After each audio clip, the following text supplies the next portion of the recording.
All right, let's try this again. Take two. Hello, everyone, and welcome to Real Estate Right Now, where we talk about real estate matters that matter to you. My name is Jay Izzo, and we are live here from Raleigh, North Carolina, the Research Triangle Park area of North Carolina.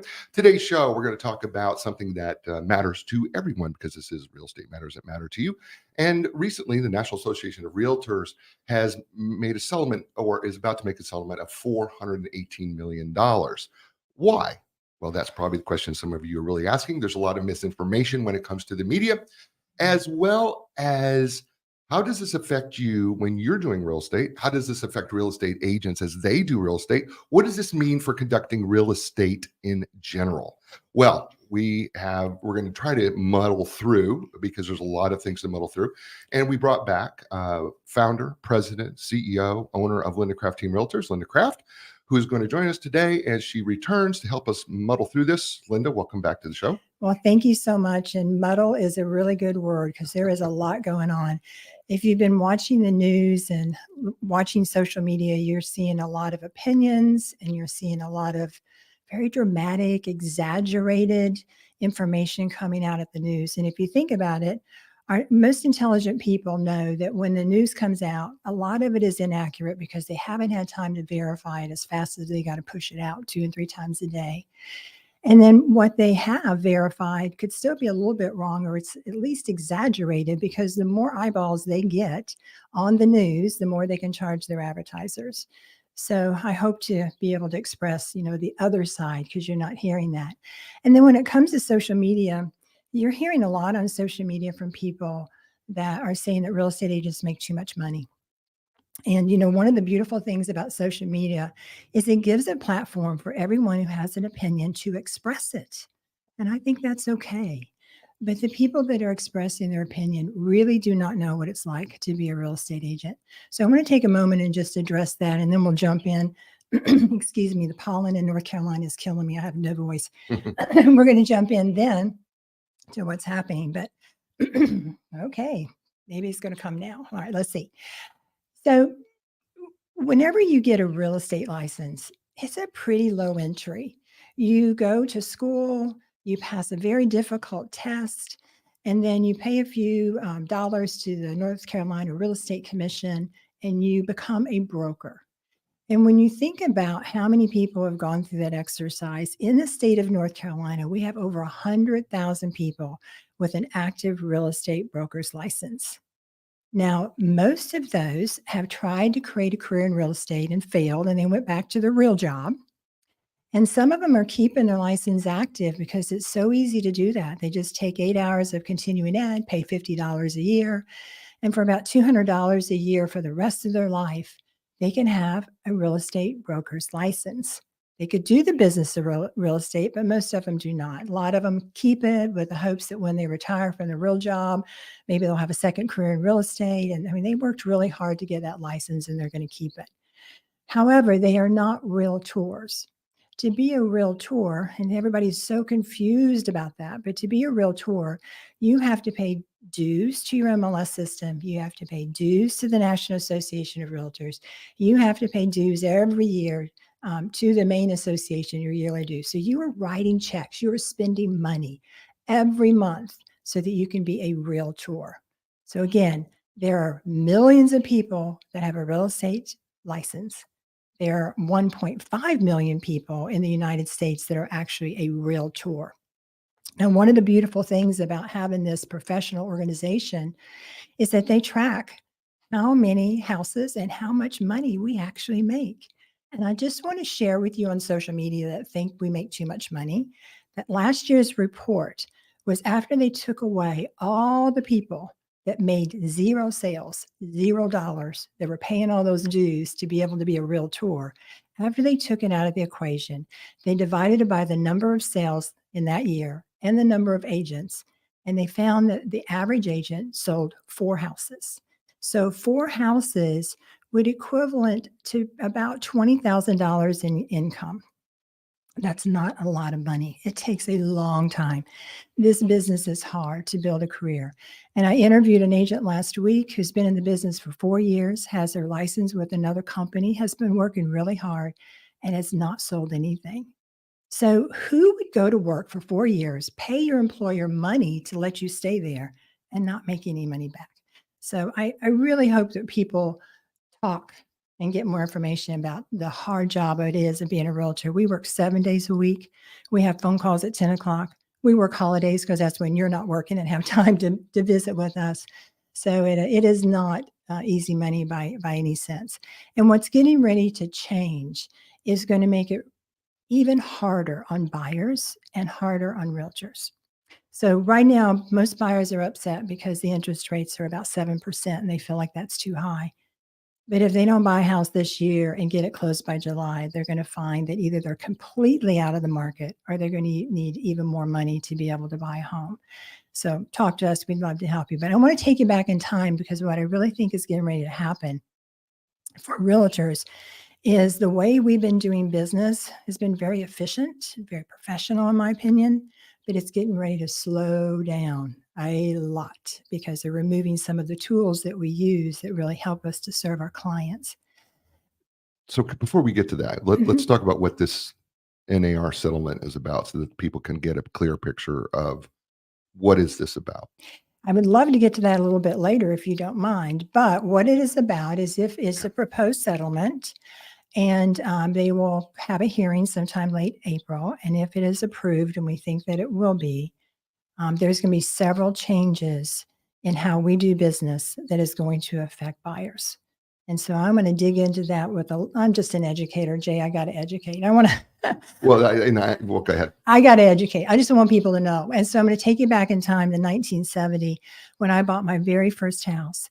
And the way I learned about homes for sale, I would wait until Sunday when the newspaper came out, and I'd have about 3 lines and would give me just a little bit of information about a home. And then I would have to call the listing company to get more information to see if I wanted to take a look at that home. And it was very slow. It was a lot of work. In 1985, I got my real estate license here in North Carolina and started pursuing my career. And I struggled a lot of years too, just like most realtors do. But we had an MLS book, and it came out every 2 weeks. And in the front of the book was new listings. Then it was the current active, and then behind it was a sold. So if we were going to meet with a home seller to give them an idea of what they might be able to list and sell their house for, we had to look through paper in the back of a book. And we didn't have much information. That one page had 6 properties. So unlike the newspaper in the 70s, we just had text. We did have one front photo, a little bit of information, and we were on the phone all the time calling agents to get more information and then letting the consumer or a buyer know what we found that might be a match and go out and show property. So then the internet came out, and that was wonderful because realtors and realtor associations, through their dues, built a beautiful website that allowed us, instead of going to a book and flipping pages, to go to a website that was a privately held website just for realtors.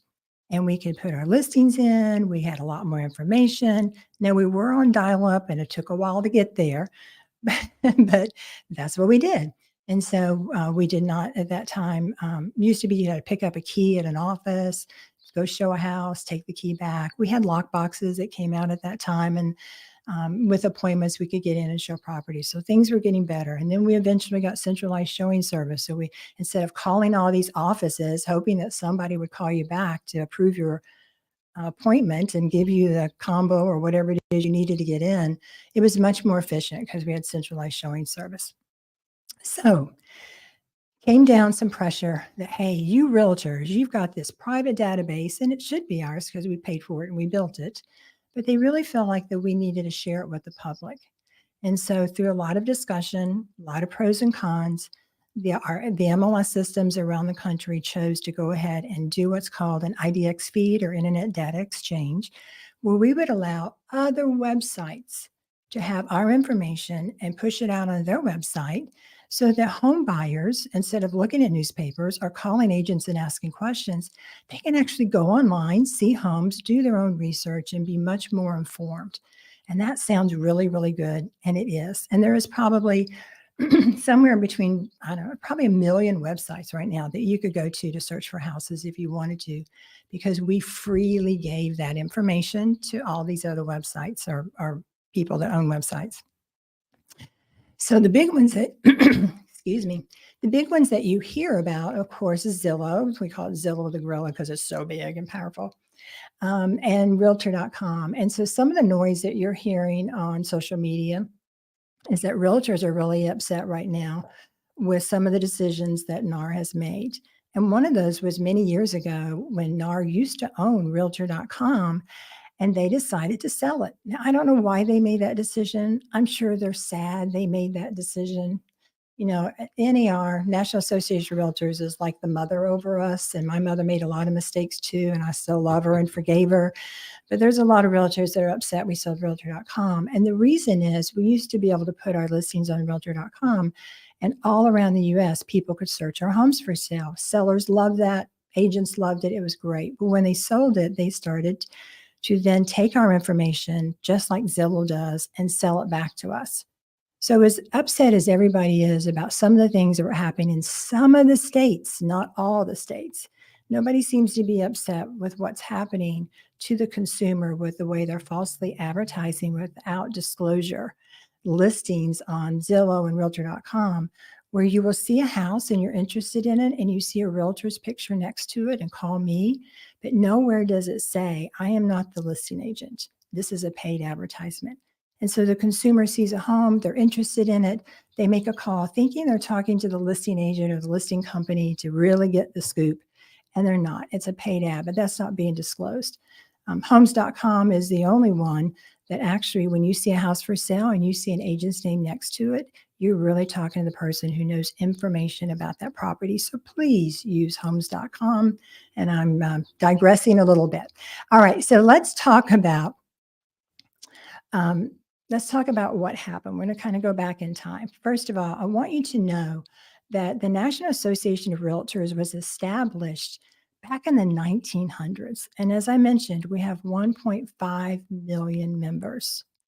And within that long history of having the National Association of Realtors, we also have a code of ethics that came out in 1913 because we wanted to be real estate professionals. And professionals like doctors and attorneys and engineers, they have code of ethics. We have code of ethics that we have to update all the time as well. And so NAR is an amazing group. I mean, they advocate for us politically.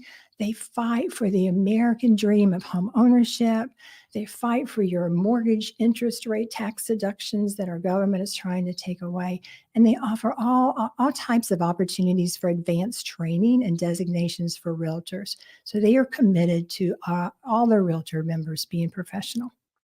So besides the National Association of Realtors, we also have a state association. And so when you think about state government, you know that some states allow casinos and marijuana or whatever you call it these days, and other states don't, where every state within the United States have different rules and regulations. And I'm going to come back to why that's really important. So hang on to that one. We also have a local MLS. And it has rules and regulations as well. And what most people don't know is there are over 600 MLSs around the country. Some of them are privately held. The majority of them are under NAR, National Association of Realtors. Hold on to that one. We're coming back to it. And then we have Showing Time, which is the appointment center that allows us to make appointments, and they track when we're in and out through technology. Well, we got rules and regulations with that as well. So in the state of North Carolina, back in 1990, our state and about 12 others decided that it was time to make a change and make sure that buyers and sellers are really informed about how we are paid, who's paying, who's getting what kind of representation can be offered. And so the North Carolina, thank goodness I work here, and the other 12 states, we've actually been doing it right. Where the problem came was the other states that did not adopt our practices. About 2020, there were 3 major lawsuits filed. They were filed against national companies, RE/MAX, Keller Williams, Home Services of America, and in 2023, they settled for about $200 million. Since that big money got transferred, we've had 23 copycat cases filed and are ongoing right now. So the attorneys that brought this suit said, I just made a lot of money over this lawsuit. I think we're going to go big or go home. And what did they decide to do? Well, they decided to go after the National Association of Realtors because in doing that, they're coming after not just one brokerage firm at a time, or one franchise at a time, but 1.5 million realtors in the organization that we call Mother. Now, I'm going to back up just a minute to the lawsuit that was settled in 2023 with 200 million. I want you to know that the majority of that money is probably going to the attorneys because that's just the way our system works. And there will be a class action kind of lawsuit where you'll get something in the mail that will say, hey, if you sold a house back in this time period, fill out this form, send it in, you might get $200 million or be a part of a $200 million settlement. And when you look at the number of homes that have been sold in the United States, probably every seller that takes their time to fill out that paper is going to get about $10. I mean, it's just not going to be that much going to the people. So, what was the complaint? Well, if you haven't read between the lines with what I am already sharing with you, the complaint was there were no written agreements explaining agency. They didn't know who represented who, and sellers were really mad that when they listed their property and they agreed to pay a real estate fee commission for the marketing and representation and sale of that property, successful close, that part of that fee that was being paid to that listing company also paid the buyer's company and the buyer agent. And so that was what the lawsuit was about. Why am I, seller, paying the buyer agent? And so how they positioned it was if I was going to court to get a divorce today and I hired an attorney to represent me and they said, this is my fee. And oh, by the way, you get to pay for your husband's attorney too. Well, they just didn't seem fair. And so the attorney said, hey, we don't like this. I mean, we've been doing this as long as I've been in the business, that's the way it's been done, and way before me, but they just didn't like it. So that was what the lawsuit was about. And there was enough noise in that lawsuit that, like every lawsuit, when you settle, it doesn't mean you were wrong. It doesn't mean you were guilty. It means that you wanted to turn off all the negative publicity and you wanted to stop the bleeding of writing those checks to attorneys to cover all those expenses. So they settled. So the attorney said, okay, let's go after the National Association of Realtors. And this time we're not going for millions, we're going for billions. Painful. Painful. So before I get into the National Association of Realtors and the changes, Jay, could you pull up? I just want to show you all a couple documents that the 15 states that have been doing it right have used. The first one is the Working with Real Estate Agent brochure. Now, whenever in the state of North Carolina, whenever we first have substantial contact with any consumer, we have to explain agency to them. And when this came out, it was in the 1990s. And I got to tell you, we had a lot of continuing education on how to present this. We would meet someone at a home to show a property, or we'd meet them in our office, and we would have to present this form because we couldn't ask any confidential information at all or learn anything about them without first explaining agency. Who represents who? And literally, we'd have to get them to sign this document. Maybe they just met us the first time in the office or at home or at an open house, and we needed to get their signature because that was our receipt saying, oh, yes, Linda Craft and her team, they explained agency. And we had to keep that receipt, and we still do, for 3 years. So when we first rolled this out, I got to tell you, buyers were like, I'm not signing nothing. No way, I'm not signing. And we circled, this is not a contract. It's just a disclosure. I'm not signing, I'm not signing. So the real estate commission said, well, we can just cross through, write their name, say they refuse to sign, and then you still keep that piece of paper for 3 years. And that's what we did. Eventually, and it took a long time, buyers and sellers both got more comfortable with, okay, I know you're explaining, you're disclosing agency. In addition to that, we also rolled out at the same time an exclusive right to represent buyers. We'd always had an exclusive right to represent sellers, but we didn't have an exclusive right to represent buyers for many years that I was in real estate. So here we are in the 1990s, and now we are having buyers hire us to represent them. We are their fiduciary. It is our job to disclose material facts, obviously to be ethical and professional, but more importantly, fight for them to get them the best results we can from a real estate transaction. And so now we have a document that says, I don't have to represent the seller if you buy this house. I don't have to work as a dual agent, which is horrible if you buy this house. I can actually represent you. And oh, by the way, if you scroll down to about page 3, I think it is, it shows how much money a buyer agent is going to make at closing if the buyer purchases a home. So there's full disclosure. If for some reason, whatever amount they write in or whatever percent they write in, if for some reason the home that they sell is not paying that, then in most cases, the buyer agent will accept whatever is reasonable, or sometimes the buyer would make up the difference, but that was very rare. Most of the time, it was all paid from the seller to the buyer agent in the transaction. And, when we think about who is paying the commission, the seller says, oh, I pay the commission because I'm paying it and I'm letting you share part of your commission with the other agent. So I'm paying it. But the buyer would say, no, I think I'm paying it because I got this big mortgage and I'm bringing all this money to the table. And you wouldn't be able to pay all these people if I didn't give you my money that I'm going to be paying back for the next 30 years. And so really the transaction has always paid the fees. However, people didn't know how it works. So there was a lot of confusion. So in North Carolina, I'm so glad because we spelled it all out. There was a time period. We knew what the fee was.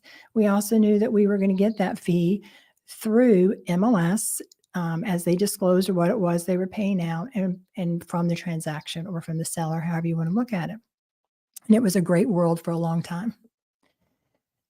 So we also had the same document that we had way before exclusive buyer agency came out. And that document was a listing contract. And on the listing contract, it has how much commission the firm is going to charge and how much commission is going to be offered to the buyer agent. That's always been in writing in the state of North Carolina. Everybody knew who represented who, how you were getting paid, and how much. And by the way, if for some reason that contract for the buyer said that we were going to get 2%, 3%, or whatever it was going to be that we were going to get, and the home that we actually sold had a higher amount than what our contract said, we had to go back to the buyer in writing with another form to show that we had a incentive or a bonus or a higher than what we thought commission was going to be paid to us and get their permission to receive it, or we could give it to them. But everything was disclosed in writing for how many? 15 states in the United States.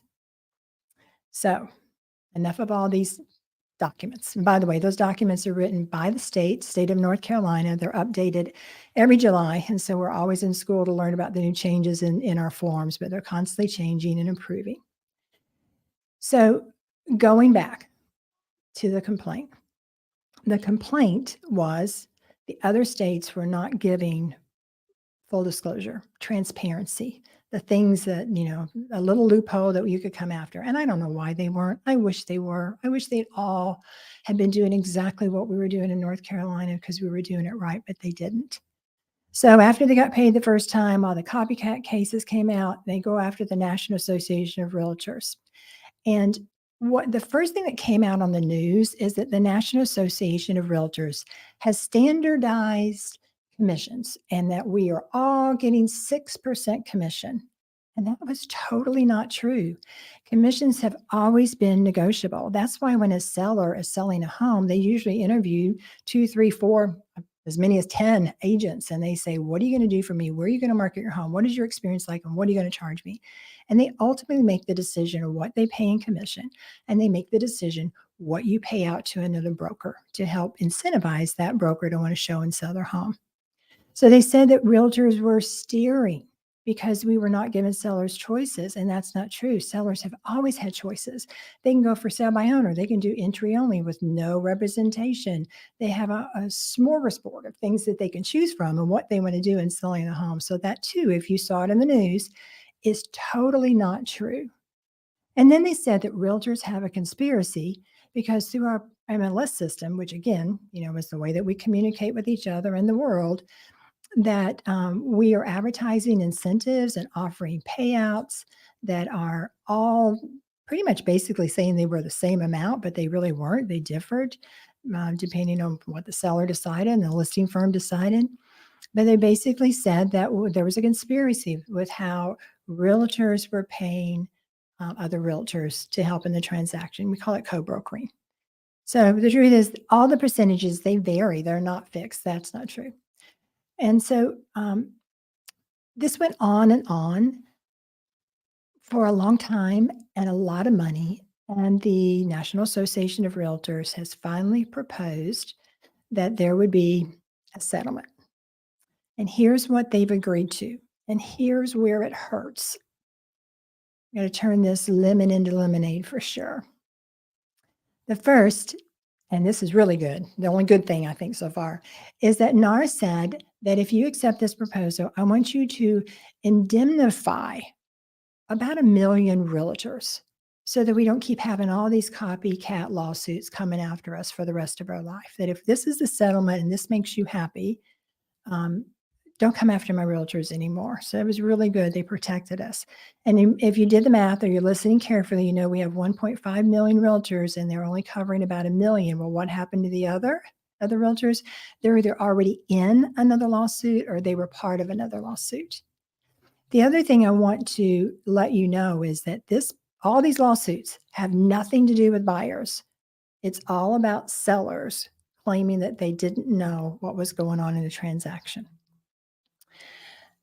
So for us realtors, who I feel like we're going back to about 1985, is they're going to require that the multiple listing service, all 600 around the country, by July, remove any communication about what a buyer agent compensation may be. So right now, we have beautiful pictures, lots of details, so much information on the home. And at the bottom of the listing, we literally write how much commission the firm, the listing firm, and the seller is offering to pay out to the buyer agent. And so that's going to be gone. So we realtors will not know if the seller is offering any compensation to the buyer agent or if the buyer is going to have to pay the commission to the buyer agent. We're not going to know who's going to pay who. So there's going to be a lot of phone calls, a lot of questions, a lot more work to get information. And honestly, if some buyers have to pay the commission, they're not going to be able to buy a home. They just won't have the resources to be able to do that. The other thing that's going to happen, and this, you are not going to like this, because if you thought back in the 90s when we presented the Working with Real Estate Agent brochure and it was not a contract, it was just a disclosure and we needed your signature on it before you could see the home, you're not going to like this one at all. Part of the settlement is, as a real estate professional, I cannot make an appointment to show any property to any buyer unless they have signed a buyer agency agreement that spells out how the commission is being paid and how much it is. So most buyers are not going to want to sign contracts. And by the way, when you sign a contract, you can only sign with one person. So hopefully that's all you do, or you'll really be in trouble. But they're not going to want to sign a contract before they can get in to see a house. I mean, that's very hurtful to them. So, but there's some good thing that's going to come out of that. As I mentioned, and I'll come back to that, but as I mentioned, a lot of first-time home buyers are already pushed out of the market because of the interest rates, and they're getting pushed further out of the market right now because of the changes. They're just not going to have the money, or they're going to have to buy a home without any representation. And if you're a first-time home buyer buying a home without representation, oh my goodness, you don't know what you're doing, and you desperately need our help. So I really hope the government will come up with a better plan than we have today. You'll end up working as a dual agent, and most real estate brokers do not want to be a dual agent. You know, you can either be a buyer's agent, a seller's agent, or a dual agent. And a dual agent means that you represent one agent represents both the buyer and the seller in the same transaction, which means they don't have any representation at all. In fact, dual agency basically means now you're both on your own, because we cannot do anything but disclose material facts. So they have no help at all in the transaction. There's more lawsuits over dual agency than anything else, which is why our firm hasn't practiced dual agency in years and years and years, pretty much forever. And I stopped that one real quick. It's just everybody's upset with dual agent. And then the thing that really breaks my heart is we have people that have served our country in the military. They have risked their life for us. And right now, they're not going to be able to buy a home with their VA mortgage that they have worked so hard to get, because some of the federal loan programs like VA and USDA will not allow the buyer to pay a realtor's commission. So the realtors are going to have to work much harder trying to get information. Obviously, we're going to have to get a lot better at negotiating because we're going to do a lot of negotiations now. Realtors can't work for free. So if those of you that think we make too much money want us to just do it for free, well, we can't because we carry errors and emissions insurance, which protect us and you.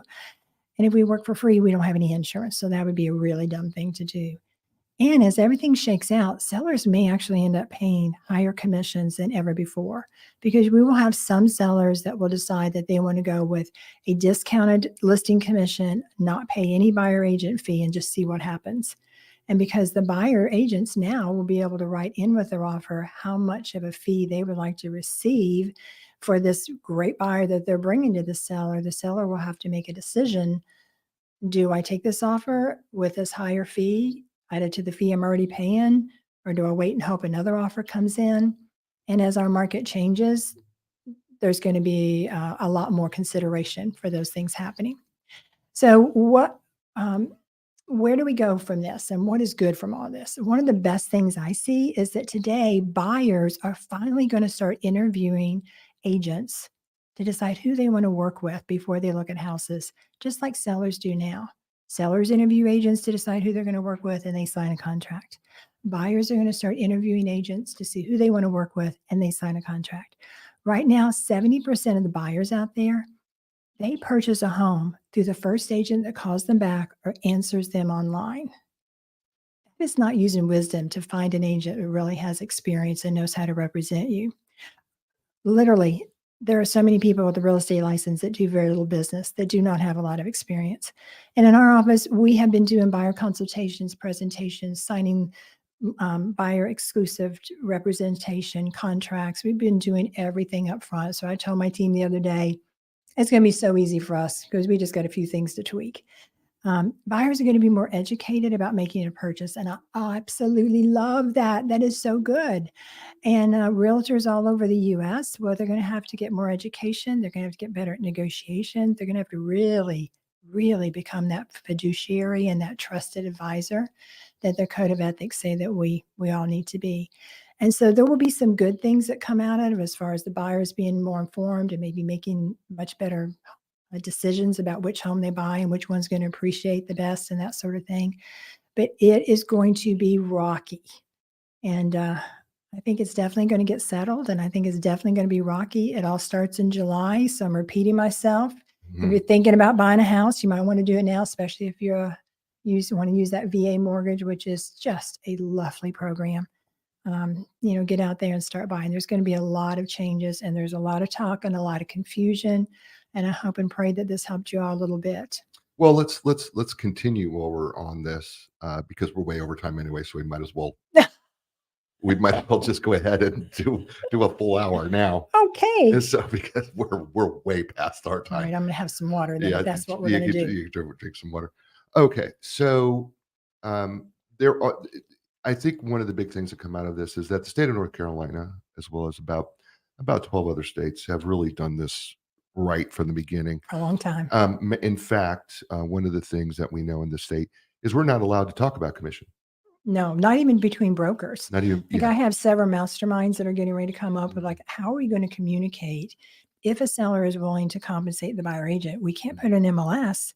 I got to call before I show every house. How are we going to communicate this? So we definitely have some masterminds coming up to figure out how we're going to do it. But for a long time, we're going to be back in the 80s. It's going to be a lot of phone calls, and good luck getting a hold of busy realtors, right? You're waiting for callbacks. Well, and this is the other thing.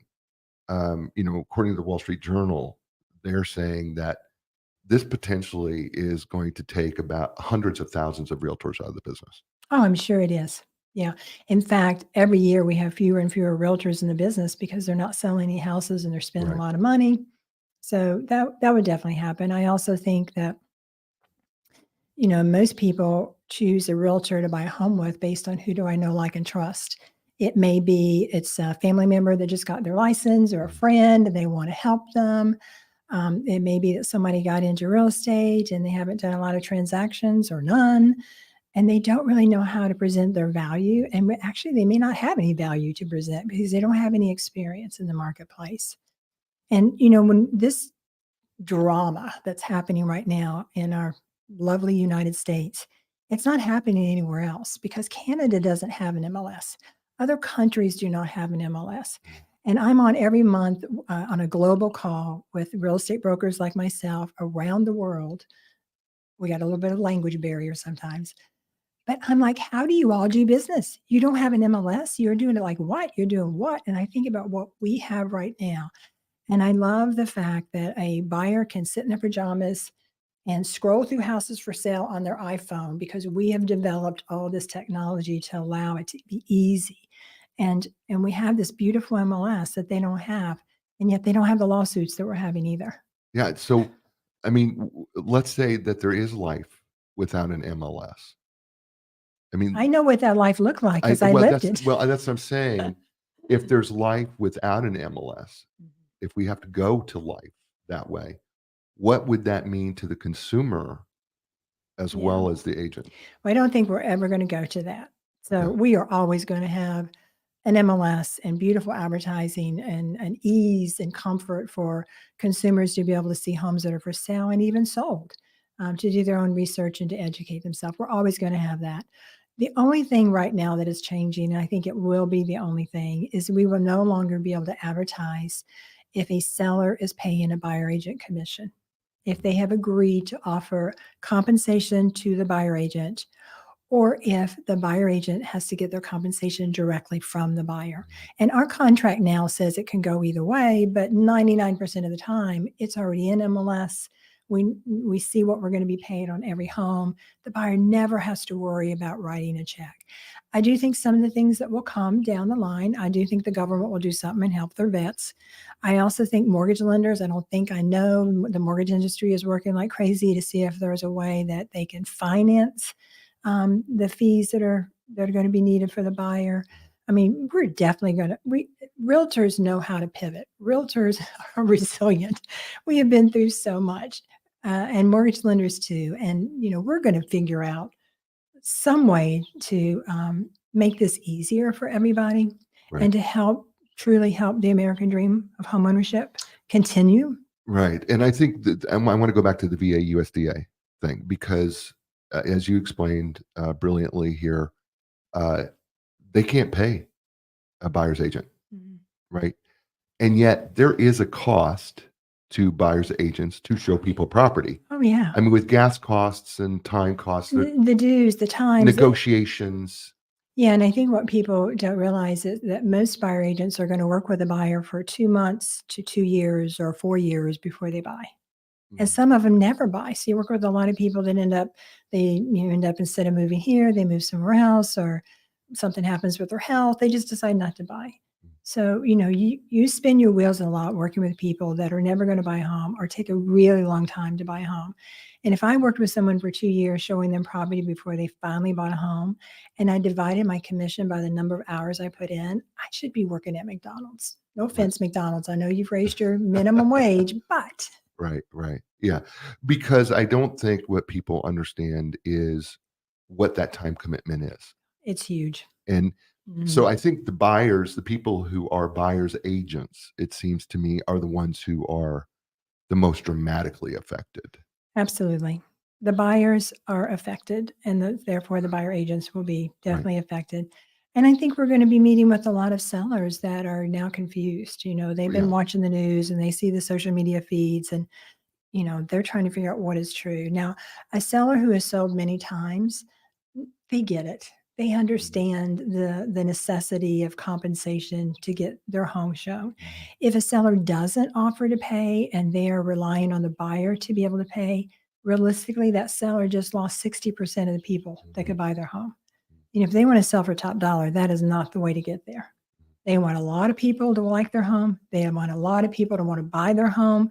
And that's how you get a great offer and put more money in your pocket. So, I think most sellers know. And by the way, we have a seller seminar coming up March 26th, and we have another one in April.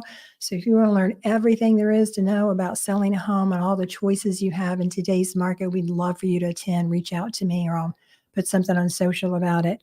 But And we so and really, it is at it is, 7,300. it is at our office, and we have a 73. limit of 30 seats, but we really want to educate. We've always been educators. That's our life mission, is to educate. And so, and we have a lot of other programs coming as well that you might be interested in attending, all free. So let's talk about from the seller side here a little bit more in detail. There are some real estate professionals that I've talked to here recently in the state of North Carolina that feel that, well, perhaps there's not going to be a whole lot of difference when it comes to listing property. Some say that there may be, Yeah. but most of them have said, I don't know that there's going to be a whole lot of change. You know, I think every time there is change, the first response is complete and total panic, and we think it's the end of the Mhm. world and it's doom and gloom. And those of us that's been through a lot of changes know that there's going to be a time period we got to regroup it. So far, every change I've ever gone through, as painful as it has been better. You Mhm. know, it's made us better. And so I'm telling my team, don't fear not. You know, it's going to be okay. I also think that we're going to see old things come back. One of the old things is we're going to be calling and having a lot more conversations with realtors, or texting, or, you know, trying to talk with realtors, see what's going on the other side. That information has just been there for us, easy to see. So more time up front.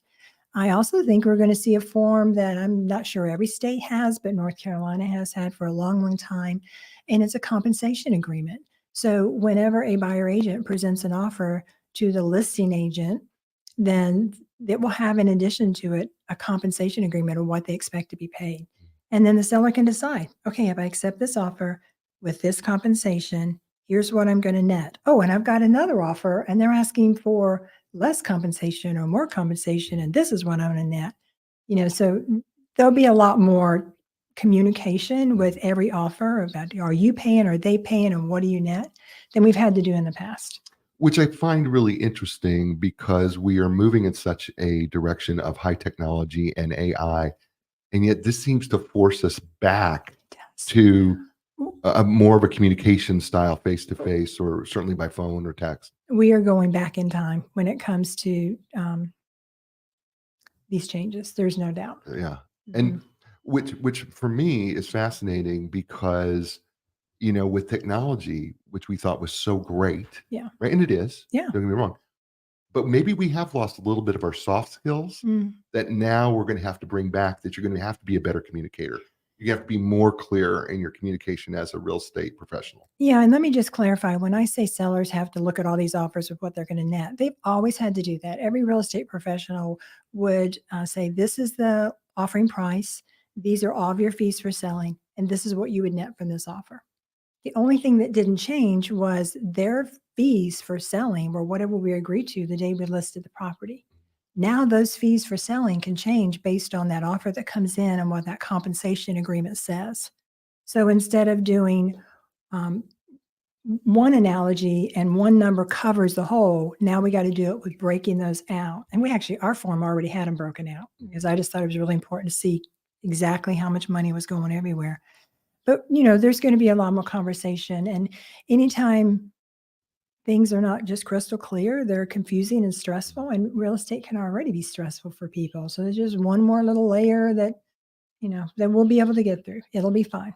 I think there's one entity here that we have not talked about. We've talked about the MLS, we've talked about the agent, we've talked about the consumer, but we have a real estate commission here in North Carolina Yeah. that's excellent. That is one of the best real estate commissions, and Mhm. we really haven't Mhm. given them enough due as Mhm. to how this real estate commission has really done an outstanding job of protecting its agents in the state of North Carolina. Speak to them a little bit. Well, they've done a fantastic job of protecting the consumer, because that's really what they're for, is to make sure that consumers have realtors that are doing things right. And Mhm. so it's a platform where, if or not, you can go online and file a complaint, and they investigate every complaint, even crazy town stuff.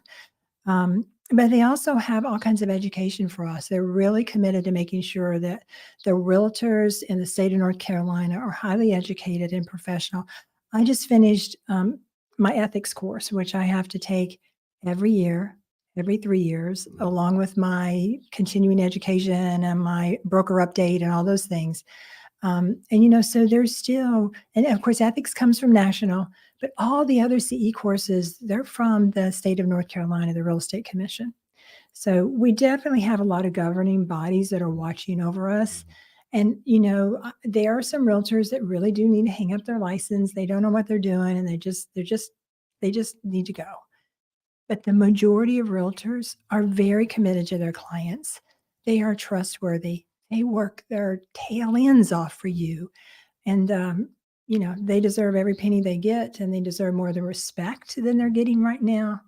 For sure. We have some really good agents. I love realtors. So when I said that North Carolina Real Estate Commission protects the realtors, what I'm saying by saying that is they're so committed to educating the realtors that it benefits the consumer, Absolutely. because they have an attorney team that sits there and is reviewing everything. They make changes to our documents that we The put up. North Carolina Association of Realtors is over the documents. The Real Estate Commission is over rules, regulations, Yeah, laws, and rules. consumers. Right.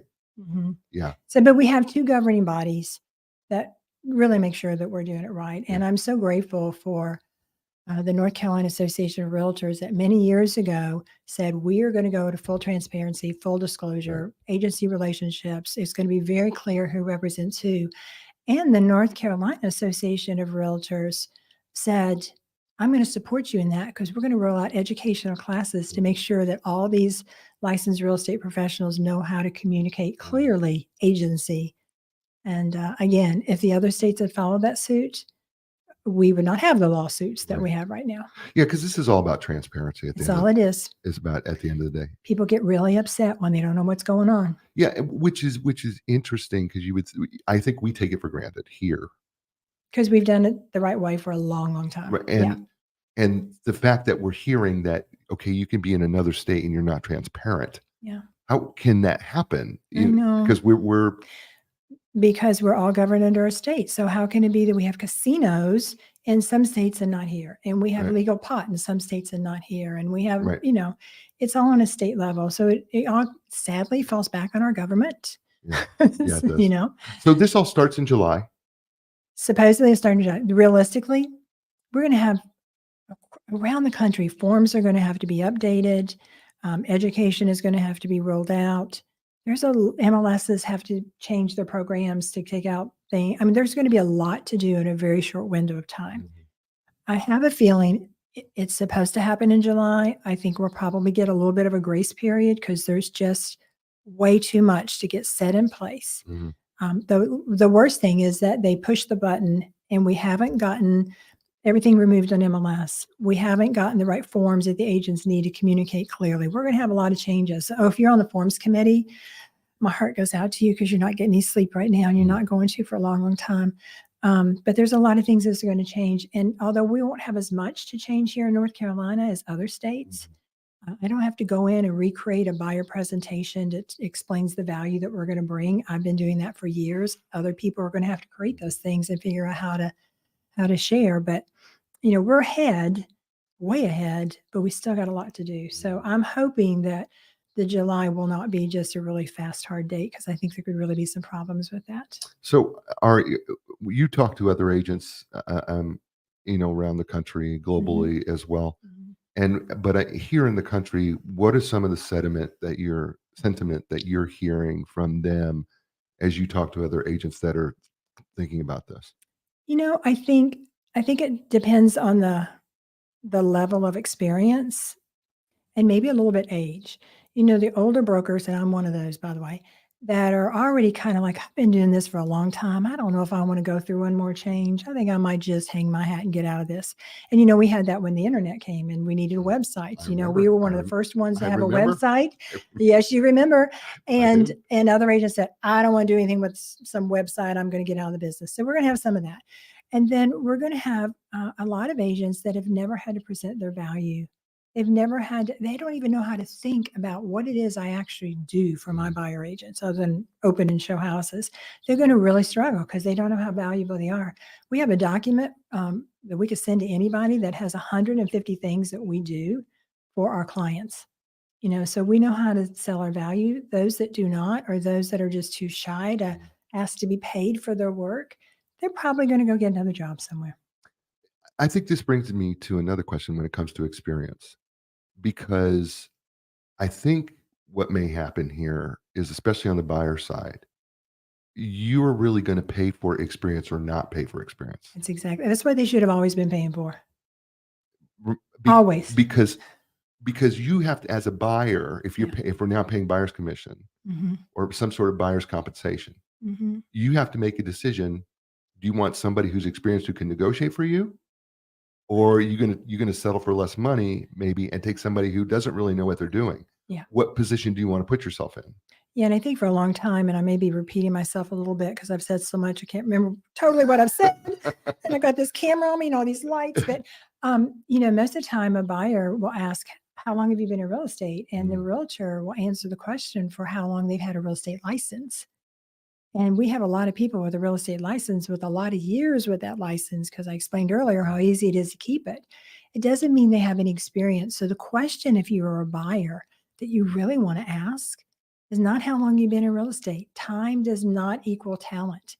You want to ask, how many homes did you sell last year? Yeah, how many transactions? Yeah, because the more you do, the more you know. And, when I started as a new agent back in 1985, I had a real estate license, but I didn't learn anything about how to sell or serve a client in order to get that license. It was all about real estate law. So it takes a long time to build a career and to get the knowledge. And we get the knowledge by doing. Mhm.